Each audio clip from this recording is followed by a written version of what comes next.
Narito ang mga headline news. Maayos na nagpapatuloy ang Darakbang Ministry sa mga pamilya at bahay ng mga bagong RVAS students.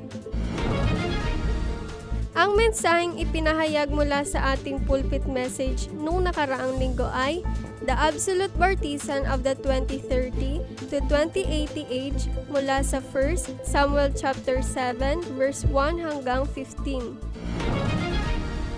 Magandang araw! Narito ang OLMC News.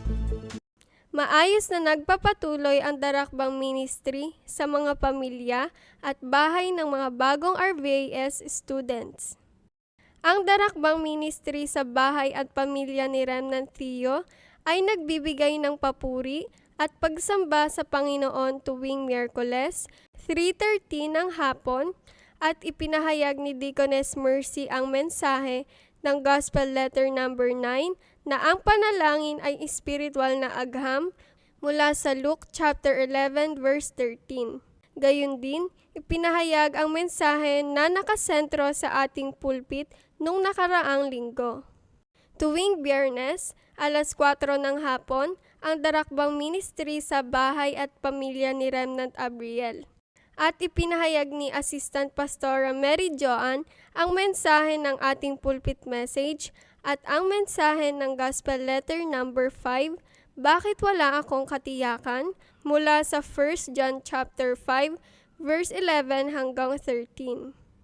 At tuwing Martes, alas 5 ng hapon, ay Darakbang Ministry sa bahay at pamilya ni Remnant Ace.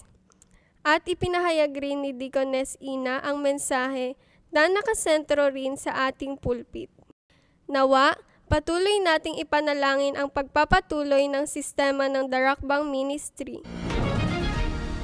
Ang mensaheng ipinahayag mula sa ating pulpit message nung nakaraang linggo ay the absolute partisan of the 2030 to 2080 age mula sa 1 Samuel chapter 7 verse 1 hanggang 15. Una, kinakailangan nating itayo ang absolute partisan na maghahanda para sa tatlong courtyard ng 237 Nation, Healing at Summit. Pangalawa, kinakailangan nating buksan ang panahon ng 3-day weekend age na nagpapabago ng ating mga spiritual state na kung saan ang gospel ay nagiging imprint, root at nature at nakatanggap ka ng kalakasan mula sa panalangin. At huling ipinahayag sa mensahe na sa pamamagitan ng salita at mensahe mula sa ating pulpit at pagsamba ay kinakailangan natin itong panghawakan at magkaroon ng oras para sa holy meditation upang hindi tayo madaya ni Satanas at ng mundo. Announcement. Mamalasas ng hapon ay devotion worship ng mga elder.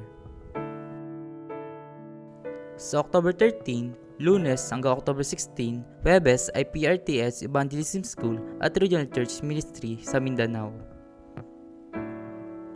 Sa susunod na linggo, October 19, alas 7 ng gabi ay online Evangelism School ng Philippine Children Minister. Sa October 20 hanggang October 23 ay Regional Church Ministry sa Laniera at Santiago. Sa October 23 ay Rodriguez Addiction Prevention Evangelism School. Sa October 26 ay meeting at practice ng lahat ng staff ng PRC sa Harvesters Mission Church sa Bulacan.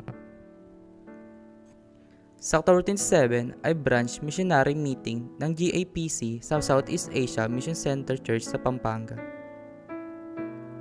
Sa October 29, alas 6 ng gabi ay Unity Anniversary Worship at Ceremony ng ating simbahan. At sa October 30 at October 31 ay Leaders Training at Philippine Remnant Conference. Nawa, tayo ay tunay na tumayo bilang mga absolute partisan para sa panahon ng 2030 to 2080. At dito nagtatapos ang OLMC News. Maraming salamat.